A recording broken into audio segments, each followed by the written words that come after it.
नमस्कार.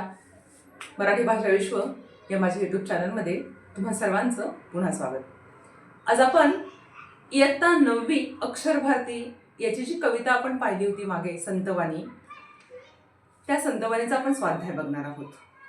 संत कृपा झाली इमारत पळा आली, ही जी संतवाणी होती त्या संतवाणीचा आज आपण स्वाध्याय अभ्यासणार आहोत. बघा, या ठिकाणी प्रश्न पहिला आहे, चौकटी पूर्ण करा. इथे मी तुम्हाला उत्तरं ऑलरेडी लिहून दिलेली आहेत.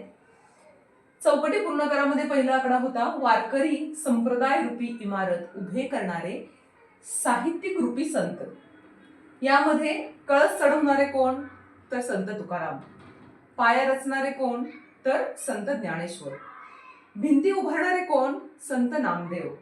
आणि खांब होणारे संत जनार्दन आणि संत एकनाथ. अशा पद्धतीने उत्तर येणं अपेक्षित आहे. दुसरा प्रश्न आहे, कंसातील उत्तराच्या आधाराने संकल्पना स्पष्ट करा. आता या ठिकाणी वारकरी संप्रदाय रूपी इमारती संबंधित संकल्पनांचा अर्थ आपल्याला स्पष्ट करायचा आहे. पाया रचणे. पाया रचणे म्हणजे काय उत्तर अपेक्षित आहे? कशाचा पाया रचलेला आहे? या कवितेमध्ये वारकरी संप्रदायाची स्थापना केलेली आहे म्हणजे त्याचा पाया रचलेला आहे, असं उत्तर येणं अपेक्षित आहे. आवार रचणे म्हणजे परिसर जो आहे तो प्रचाराने व्यापक केला. प्रचार जो आहे व्यापक करणे म्हणजे वाढवणे. प्रचार जो आहे ठिकठिकाणी जाऊन प्रचार केलेला आहे, प्रचाराने तो व्यापक केलेला आहे. खांब होणे. खांबाचं काम काय असतं? बळकटी देणं. मग या ठिकाणी खांब होणे म्हणजे हे जे काही वारकरी संप्रदाय आहे या वारकरी संप्रदायाला बळकटी देण्याचं काम जे आहे ते या खांब होण्यानं केलेलं आहे. कळस चढवणे. मंदिरावर सगळं मंदिराचं काम पूर्ण झालं की आपण त्यावरती कळस चढवतो. म्हणजेच काय की परिपूर्ण वैभवापर्यंत पोहोचवणे, की आता सगळं झालेलं आहे पूर्ण. मग याचं उत्तर इथं अपेक्षित आहे की परिपूर्ण वैभवापर्यंत पोहोचवला. पुढे आहे भावार्थातील प्रश्न आहे, तुका झालासे कळस भजन करा सावकाश. या ओळीचा भावार्थ स्पष्ट करा. आता या ठिकाणी भावार्थ दिलेला आहे, काय आपण बघूया. संतांची कृपा झाली व त्यांच्यामुळे वारकरी संप्रदायाच्या मंदिराची इमारत पूर्ण झाली.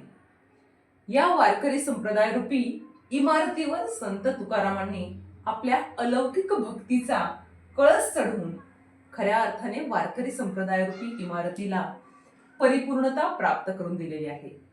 तसेच पूजा अर्चा कर्मकांड यामध्ये न पडता केवळ नामस्मरण म्हणजे भजन हा भक्तीचा सोपा मार्ग तुकाराम महाराजांनी सर्वांना सांगितलेला आहे. अशा पद्धतीने उत्तर लिहिणं अपेक्षित आहे. तुका झालासे कळस भजन करा सावकाश म्हणजे भजनाचा साधा सोपा असा मार्ग या संत तुकाराम महाराजांनी समाजाला दाखवून दिलेला आहे. पुढचा प्रश्न आहे, ज्ञानदेवे रचिला पाया उभारले देवालया. या ओळीचा अर्थ स्पष्ट करा. वारकरी संप्रदाय रूपी इमारतीचा पाया ज्ञानेश्वर माऊलींनी घातलेला आहे. आपल्या ज्ञान व भक्ती यांच्या जोरावर ज्ञानेश्वरी या इमारतीचा पाया निर्माण केला. वारकरी संप्रदायाची स्थापना केली. अशा पद्धतीनं एवढंच उत्तर याचं अपेक्षित आहे. पुढचा प्रश्न आहे अभिव्यक्तीचा. अभिव्यक्ती म्हणजे खरं तर हे तुम्ही स्वतः उत्तर लिहिणं अपेक्षित आहे. सोमत असेल, अभिव्यक्ती असेल, हे तुमच्याकडनं उत्तर अपेक्षित असतं, पण ते कशा स्वरूपाचं असावं याचा एक नमुना म्हणून मी तुम्हाला या ठिकाणी ते सांगितलेलं आहे. संतांचे कार्य नेहमीच मार्गदर्शक ठरते. याविषयी तुमचं मत सोदाहरण स्पष्ट करा. सोदाहरण म्हणजे काय? उदाहरणासह उदाहरण देऊन स्पष्ट करायचे. संतांचं मुख्य लक्ष हे पारलौकिक हित हेच होतं आणि याच लक्ष्याचा त्यांनी समाजात प्रचार केला. ऐहिक सुख हे त्यांचे मुख्य लक्ष कधीच नव्हतं.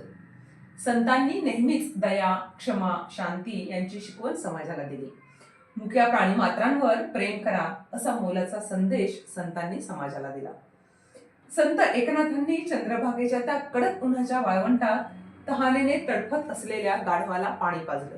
म्हणजे हे त्यांनी काय केलेलं आहे हे आपल्याला कायम मार्गदर्शक आहेत ह्या गोष्टी ज्या संतांच्या आहेत. तर हा जो आहे हा अशा पद्धतीने हा स्वाध्याय होता. तुका झालासे कळस भजन करा सावकाश. आपण हे भजन करूया, अभ्यास करूया आणि असाच YouTube चॅनल बघत राहूया वेगवेगळ्या प्रश्न उत्तरांसाठी, वेगवेगळ्या स्वाध्यायांसाठी आणि वेगवेगळ्या व्याकरणाच्या भागांसाठी. तर लाईक करा, शेअर करा, सबस्क्राईब करा. धन्यवाद.